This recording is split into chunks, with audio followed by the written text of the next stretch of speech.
the Washington embassy closure, which the foreign affairs minister took a decision on based on some, alleged corrupt activities that are taking place. Now, if you look at today's Ghanaian publisher, it says that the Member of Parliament for Kaikwe Central, Patrick Yabuama, has slammed Foreign Affairs Minister Samuel Okudzeto Ablakwa for what he calls a tactless decision to abruptly shut down Ghana's embassy in Washington, D.C. over allegations of corruption. Honorable Obama, speaking in an exclusive interview at his office, said, while rooting out rot within the Foreign Service is necessary, the manner in which the closure was handled has harmed Ghana's international image. He's expressing dismay over the public announcement by the Foreign Affairs Minister on social media, stating that the decision lacked diplomatic prudence. What the minister has done has put Ghana's name in a certain way on the diplomatic arena. To shut down a whole mission in the center of America because of alleged visa issues is like killing the ant with a sledgehammer. Patrick Obama said he urged the minister to immediately reopen the embassy and allow investigations to proceed without interrupting services. Reopen the mission, deploy interim staff, and continue operations. What if none of the officers are even guilty? You don't tarnish everyone's reputation over an allegation. The Kaikwe Central legislator emphasized the importance of discretion in diplomatic affairs, citing historical precedents. This is not the first time issues have happened at missions abroad, but diplomacy requires tact. You don't wash your dirty linen at the embassy gates. He warned that visa applicants, investors, and members of the diaspora were now left stranded due to the abrupt closure, and cautioned people with appointments, business engagements, and family matters are now in limbo.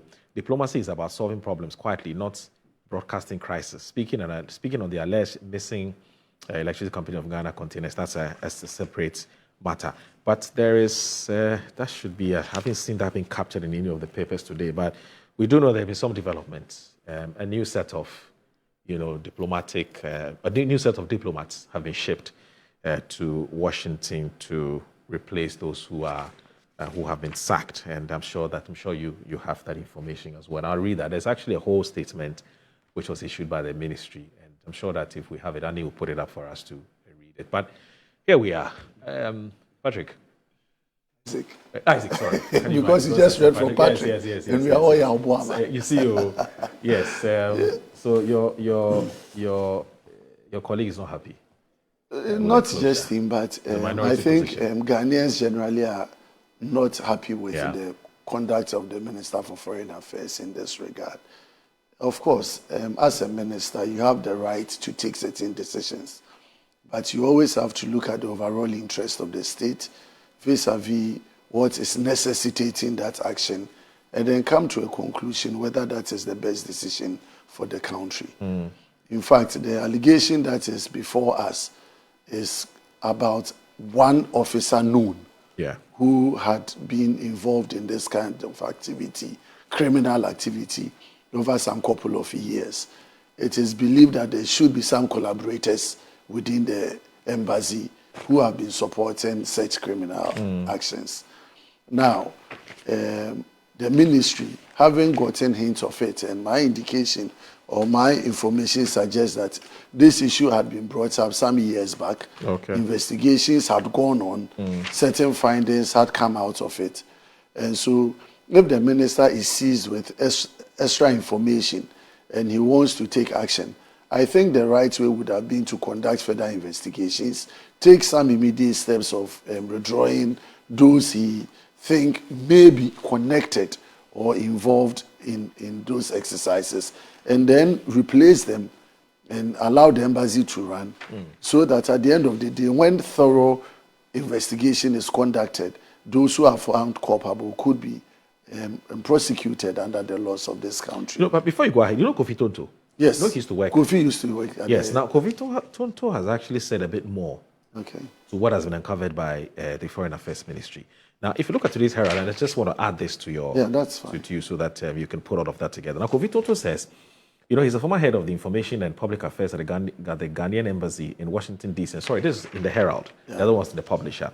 Now, it says that regarding the dismissal of the local embassy staff member, Fred Kwarteng, over allegations of corruption linked to the embassy's temporary closure, he rubbished claims that the Foreign Ministry was unaware of his corrupt activities, as stated by the Minister of Foreign Affairs, Samuel Okudzeto Ablakwa. So, what he's saying under Shelley Ayoko Botry, not as in her, but under her tenure, they were aware. He said he revealed more about Fred Kwarteng's corrupt activities at the Ghana embassy in the US, saying, the Washington embassy staff, Fred Kwarteng, is a bad boy. I personally investigated him several times, and he even attempted to bribe me. You know?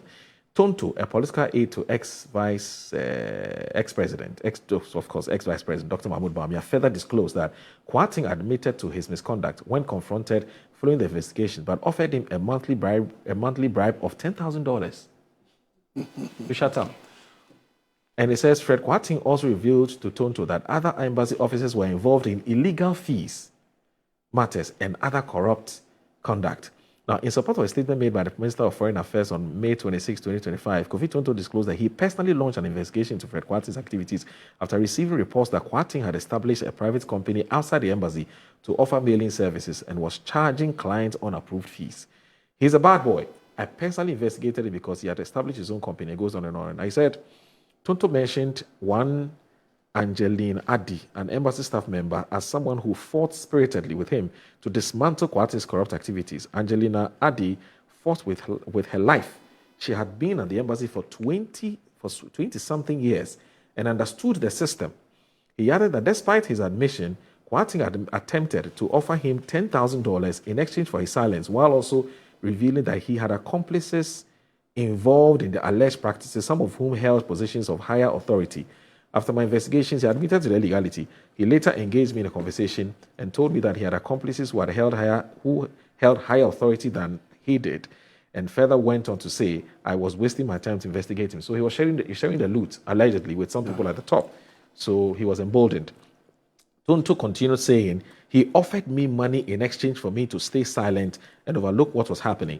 I'm talking about Fred Kwarteng. He told me bluntly that the report I had filed directed to the ambassador would not yield any results and would be thrown out.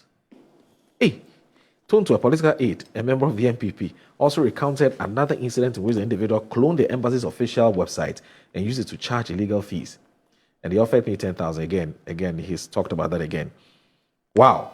So this is serious, eh? Yeah, but I'm surprised my good brother Kofi will be bringing this thing up, knowing and stating that this guy was a bad guy. He had even personally investigated. Why is he saying it now? He had given him all of this, and he was still working. You said you had reported to the head of the embassy. Yeah. Did they take it up at the Foreign Affairs Ministry? Clearly they did. Why was the guy not taken out and prosecuted? So these are some of the things when you hear, it doesn't speak well of us.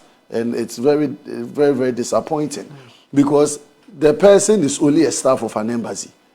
Even if it's the ambassador who is involved in it, you need to recall the ambassador and punish him. Right. So you can't have one officer who may have some political affiliation. I don't know of the Kwarteng guy.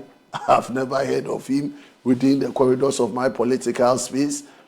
So I don't know which people he was connected with that made it impossible or difficult for him to be taken out and prosecuted.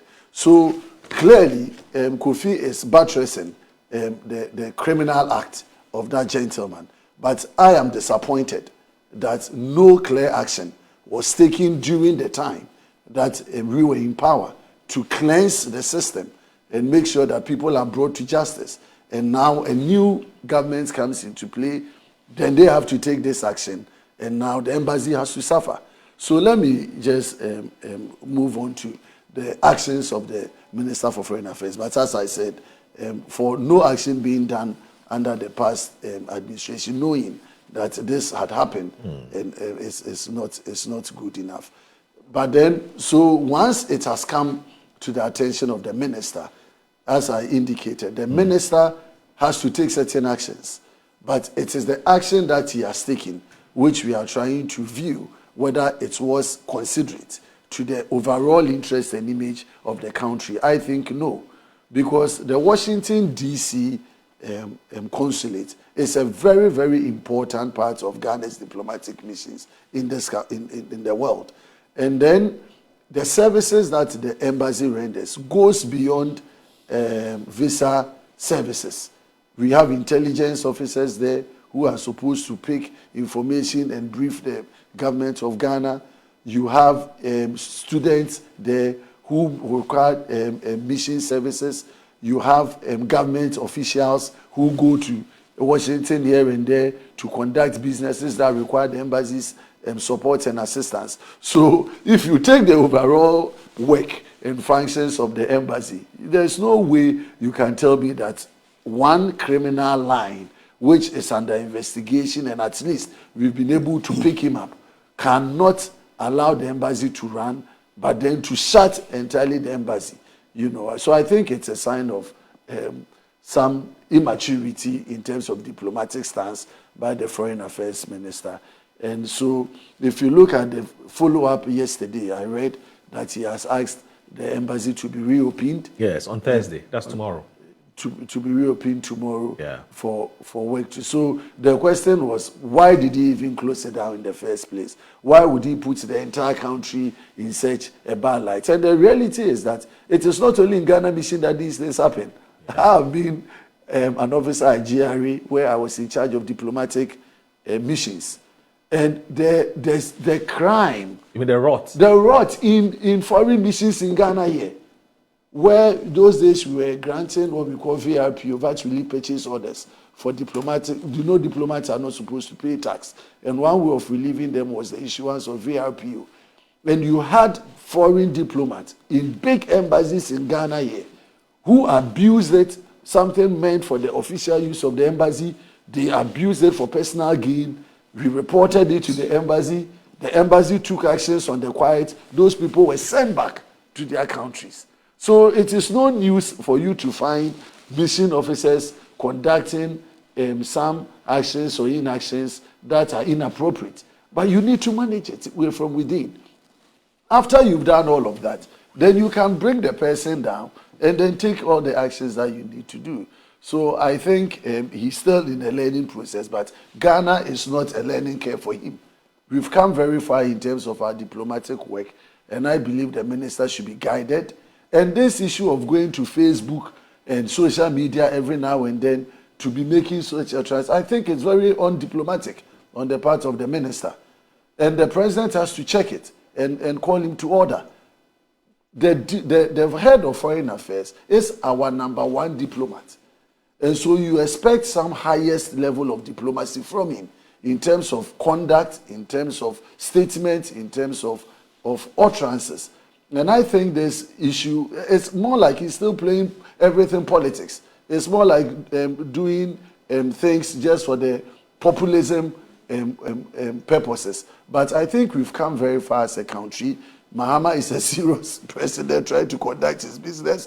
Ghanaians have high hopes and expectations of this government. And so this tangent that the Foreign Affairs Minister is going ought to be checked. But I commend the authorities for taking the action in terms of recalling and trying to bring discipline, not only in the Washington. Okay. I suspect that you may have some of these things happening in other missions. And so it is important that we open up our auditing and investigations. And I'm surprised the Auditor General didn't uncover these things, because every year they audit the diplomats or the missions. And for Kofi to say this, and for it not to have reflected, is it that those accounts people to have been bribed? Because Kofi was being offered $10,000 a month. $10 a month, yeah. So it wouldn't be surprising that somebody might have gone to conduct an audit and be bribed. So we need to go deeper and even review some of the audits that has been conducted in the U.S. and Washington, D.C. embassy, so that we can clear the entire system of search. Yeah. It's disgracing for us as a country that we subject our missions into such